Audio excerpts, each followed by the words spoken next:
Hi there, and welcome back to the channel. My name is Mike, and I'm excited to share another Divi tutorial with you. My goal here is to make learning Divi as straightforward as possible. Today we're going to have a look at something that quite a few people have suggested. Well, one person here on the YouTube channel, but other people have also spoken to me about it. And that's how to locally host your fonts on a Divi website. If everything runs well, we hope to finish this in under 20 minutes today. Fingers crossed. All right, before we get started, just hit that like button below and we can jump right in. All right, so what does it mean by locally hosting your fonts?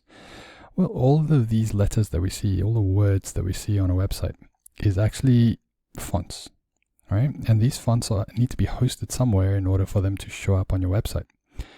Now, I think pretty much 100% of the ones that are being used on Divi are Google fonts. So we can see that if we go into the inspect of the website and we go to network and we have a look at fonts, if we just refresh this page, you can see it starts to list everything here, and you can see that it's listing it on or loading it from fonts.googleapis.com. And so that's showing you that it's actually a Google font that's being loaded. Now what we want to do is we want to make sure that we take it off this Google API and put it directly onto our server. Now why would we want to do this? Well, there's a couple of reasons why people want to do this. Whether it's beneficial to the person or not, that's up to the individual themselves. I do have an article on this that will pretty much walk us through this tutorial today, this video, that I'll link to in the description below so that you can also go through it if needed. But in here, I also talk about why consider hosting your fonts locally. So there's two big reasons why people want to do this. I mean, there are probably more for sure, but the two big ones that people talk about are performance and privacy. So privacy is because of these things like GDPR and all of those. I think there's a California one as well and all that. That they require you to not link to third-party providers, but have everything on your own server. And so because of this, obviously if we're linking to Google APIs, then it's linking to a third-party provider. Now, whether or not there's any kind of exceptions or not, I'm not a legal expert, and you probably need to find out if it applies to you. But for those that does, okay, there might be benefit to hosting the fonts on your local server. But now, when it comes to performance, this one is a bit more murky. There's two reasons why. One is, as I say in here, is like, unless you're using a solid hosting provider, there's probably no point in really looking at hosting it locally for performance. And the reason I say that is because, like I give the analogy here, no matter how fast your car engine is, you won't be able to get anywhere quickly if you're stuck in heavy traffic. So if you're trying to fix your loading website, by optimizing these things, that's going to give you maybe a 1%, maximum 2% performance gain. But your website hosting itself is actually of bad quality, like very shared hosting or anything like that. You're not going to see the bump. You're better off served just upgrading to a proper host.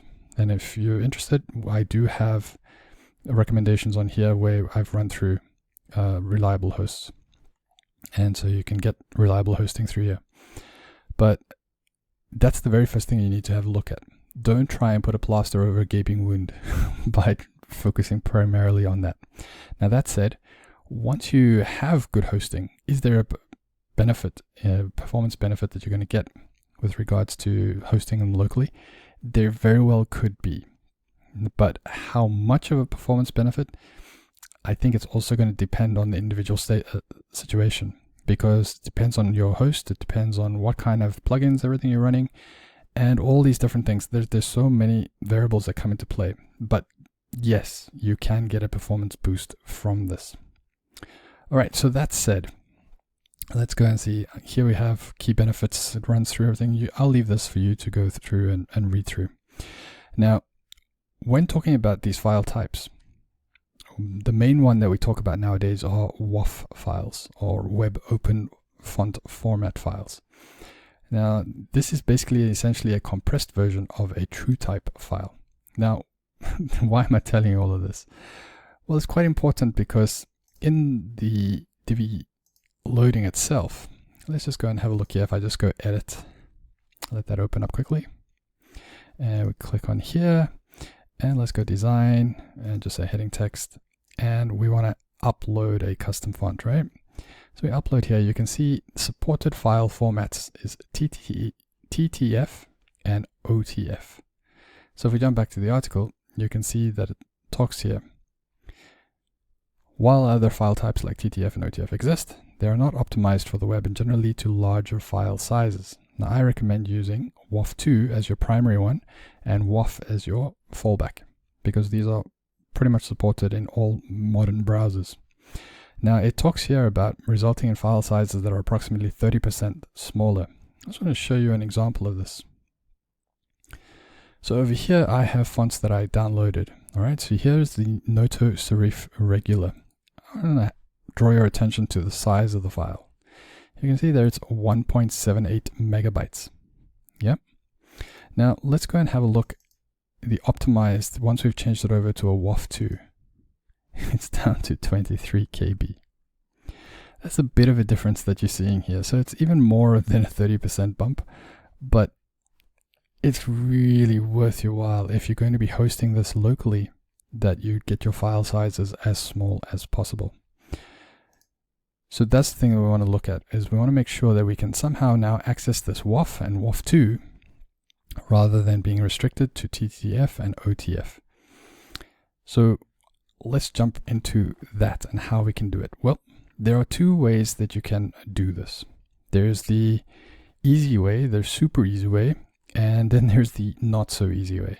So I'm going to go in reverse and show you the not so easy way first. But basically the easy way is using a plugin, which we'll get to later on. The not so easy way is we do this manually. All right. So the very first thing we need to do is we need to download the desired fonts. So a great place to find this is Google Fonts library. Now, as I said earlier, most of the fonts that are being used on Divi itself are going to be found in the Google Fonts library. So if I click on this over here, it'll open up the Google Fonts library for us. And if you want to download any of these, let's just have a look. Let's say this one over here, and I want to get this font. If I click download all over here, and I open that up, you'll see the problem that we have over here is that it's only giving me the TTF files, right? So if there's another way that you do this, that perhaps you get the WOFF file straight away, then do let me know in the comments, because we can all learn from each other for sure. But now that I've got this, right, I got the Robo one, what can I do? Because if I don't have the WOFF file, then what's the point? Well, thankfully we have apps or websites like this Font Squirrel's web font generator that you can go to just by clicking that link there. It opens up, and then you just upload those fonts. So if you find that font, I'm just going to say use this one again. Open. It's going to upload it in there. You just select optimal here. You don't have to worry about the expert. Say yes. Then I probably need to upload it again. Yep. Okay, just select it again quickly and upload. And once it's uploaded, you just click download your kit. And once it's downloaded there, it's going to run through everything, and it's actually going to give you the kit. So I'm not going to worry too much about that for now. I'm going to cancel that because I already have that. This one over here that I showed you earlier is the kit that I got from downloading it from that website. All right, so you can see you're getting all your different WOFF files that are required. Okay, so once you have those WOFF files, then you can put them into a safe place where you can access them, and then we will come back to them in a little while. Now, this needs to be said is that basically we are going to have to add in some PHP code to your functions.php file. Now, this is common practice when we want to add these things in, and we want to make sure that we put it into the child theme of your Divi site. We don't want to put this into the actual functions.php main file of Divi, because what happens is when Divi releases an update, it's going to overwrite that entire file, and then any of your edits that you did here would be wiped away. And so you'd have to go and do all the work over again. So the recommended standard practice for that is to actually use a child theme. Now, if you're not using a child theme, I do have a free blank child theme that you can use on my website. You can just access it by signing up for my email list, and then it comes to you. It even gives you all the installation on how you can actually use it and everything. Okay, so if you need that, just click on that one over there. Okay, so how do we now upload these fonts into our website? Well, over here it says you can add the font to your site by just clicking on the button. So if we go back here, remember I showed you, you come here and you just click the upload button over here, and then you can come in here and you can name this font whatever you want to name. Divi Duck font. Just don't do it with caps lock on. Okay. The Divi Duck font. And you can see now at the moment it says TTF OTF. So that means that if I try and select any of these WOF files that we have, it's not going to work. All right, so what can we do? Well, if we scroll down, if you're using Divi 4, you'll get this error, but in Divi 5, it doesn't even give me an error. It just doesn't work and says you have not added a file. All right, so what we do is we come down here and we take this PHP code. All right, it's quite long, it's quite extensive. So just copy it all. Once you have it all, you're going to have to jump into your functions.php file. Now, that'll require you to go into your file explorer and go and find the file to edit. So in my case, it is over here, WP content, themes, Divi child theme, and you'll find the functions.php file. All right, so over here, I'm just going to paste in that. So this one is my Divi Duck child theme. So if you've downloaded that one, this is what your file would look like when you come into it initially. So you just come in and you just paste in that below here where it says add new PHP code below. And now if I save this and I go back to the website and I say, just close this and just exit here, reload this quickly, and then edit with Divi. And I go design. Oh, select the module first, go design, go heading, and I say upload over here. It now says that I can put OTF, WOF, and WOF2, as well as TTF over the bottom there. So we have now the functionality that we can upload these over here. So let's just select it here and just say Divi Duck font. And let's just go choose that file. All right, so I'm just selecting that one there, opening, and upload. All right, and you can see straight away it jumps and makes that your default. All right, that's pretty cool. Well done by Divi. But your custom fonts, any other custom fonts that you load up here will be listed under this custom fonts. All right, so now this custom font here, we don't want anymore. This is the old one. You can actually delete it just by clicking this button and then saying, yes, I'm sure. So just delete it and it'll take it away. Okay, so that is now set up there. And so that's working as I want it to work. Now, that should mean that all of my front end is no longer loading from Google, right? So let's exit this. Let's just go and inspect. Let's go to our network, look at our fonts, and just refresh. But it's still loading. See, Google Font APIs, Google Font APIs. All right, so the reason for that is because in our theme options on Divi, theme options, we're still using Google Fonts. So if we take that off and we save changes there, and then we come back here and we refresh this again, you can see the Google Fonts ones are all gone. Okay, so now it is only loading from my website alone. So obviously now everything is loaded with the same font because that's the only one that I've loaded. But if I had loaded the other fonts for it, let's say an Open Sans or Roboto or whatever, then they would be listed here as well, and the rest of the fonts would be using that. Okay, so this is working as we wanted it to work. So that's quite cool. All right, so let's have a look here. If we go manually, we scroll down, and the website will tell us that should be it. All went well, all good. So it's all working as we want it to work. All right, so we're looking here at the time. The time is 16 minutes, and we're almost done. So we might just reach this 20-minute mark. So I said that there's two options.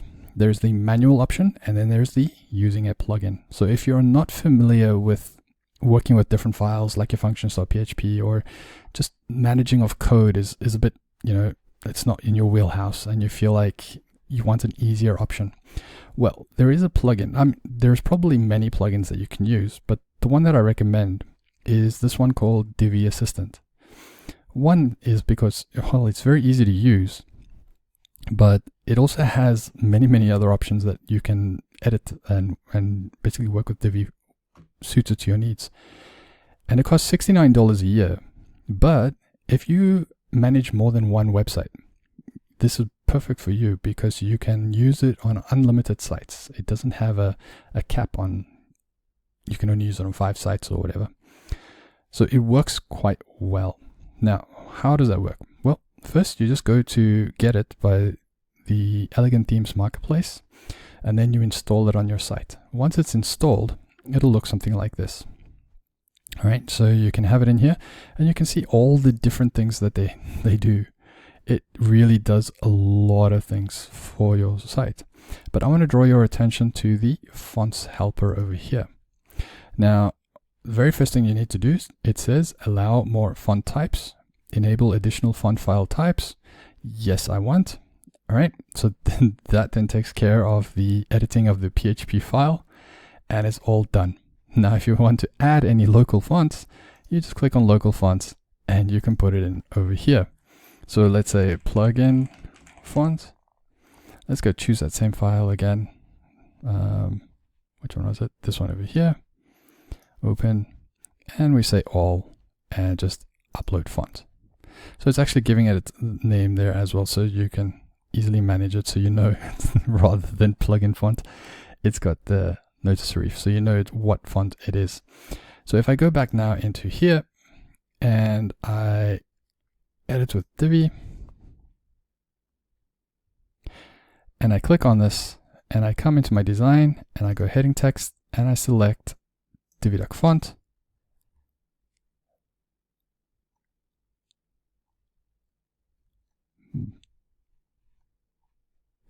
Okay, let's just have a look. Evidently, it has been a long day here because I'm making the changes on one site, but I'm jumping onto another site to see how they're reflected. So I apologize for that. Let's just jump in over here and let's just look for anything. Divi, yeah, let's just jump into Divi Assistant here. Open that up.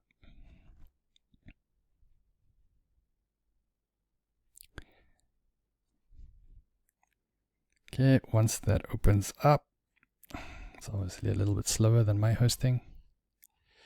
All right, so once that opens up, I want to select the module, module, design, heading text. Oh, this one's not heading text, this is just text. Text font, and you can see under custom fonts, there it's listed there already. All right, so it's a far simpler way than going with the manual upload. So if this is within your budget, I would highly recommend going this route first, rather than looking at playing around with the manual version. Because you not only get that, but you also get all the extra benefits of the rest of what the theme can do, or the plugin can do for you. So I highly recommend going with this route. But if you feel like you don't really have the budget, or you would prefer to do something else and host it yourself, then by all means just follow the manual way that we have here. Okay, we've gone over the 20 minutes. So technically the tutorial is done right now, but what I just want to run through here quickly is my recommendation. If you're looking at, or if you watch this video and you're like nodding your head, oh, that's what I want to do, that's what I want to do, I would say is first evaluate your position that you're in, and look at all the tools that you have available to you. So one is, again, I cannot iterate this enough times, but look at your hosting. If you're just on shared hosting, I would say it's probably going to be more beneficial for you to continue just to use Google CDN, right? That's really what I would say is if you're on shared hosting. If you've bumped yourself up and you're on WordPress managed hosting, then by all means you can give this a go and run it and see what kind of performance boost you would get from that. Now, when it comes to privacy, that one is a different thing, wheelhouse. That is a case of like, okay, now let's say you have to do it. Then I'd say it's okay. You know, even if you're on shared hosting, you can still host it on your site. But bear in mind is every time that it's going to call that file on your server, it's going to be more using resources on your server each time, if that makes sense. Think of it like you only have a basket that you go shopping with, and you can only fit so many things inside the basket before you have to get another basket and go and get more things. So it's a bit slower. Now it's the same kind of thing when you're loading files on a website. The more files you're going to add in, you might need to get more baskets in order to try and go and get all your groceries or everything. And so keep in mind is that if you're on shared hosting, it might not be the best option to host it yourself.